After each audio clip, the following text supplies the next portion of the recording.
Welcome to the Rise Up Network. I'm your host, James Carmody. This is episode 138.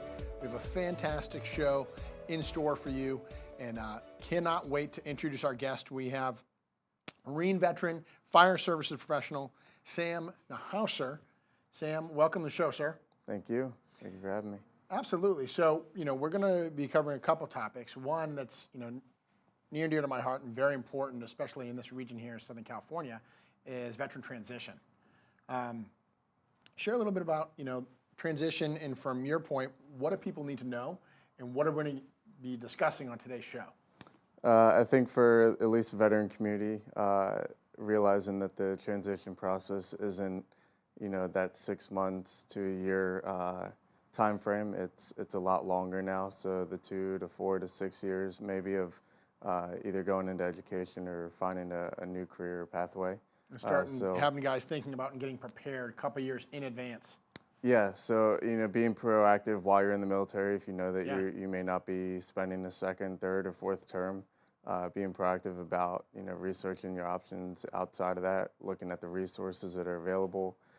So being proactive on that side where you're still active, but also realizing that transition process doesn't happen in 6 months to a year.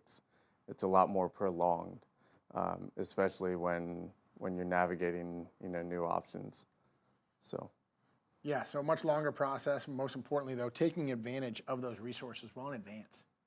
Yes, and on the opposite side too, with organizations and education entities that support the transition process or support active duty military members coming out and transitioning into that veteran status, them also realizing that it's not a quick process and that they need to cater to a longer timeline and build out the resources to last throughout that timeline. So it's not, you can't just target veterans anymore that are within a specific time frame because they face the same obstacles in that 6 months to a year, or they'll face the same obstacles within that time frame, 3 or 4 years down the road as well. So being prepared, bottom line. Basically, yeah. Absolutely. Folks, you're going to want to stick around. Stay tuned for the Rise Up Network, episode 138. We're going to be talking veteran transition, community service, fire services professions, what's available and what you need to know.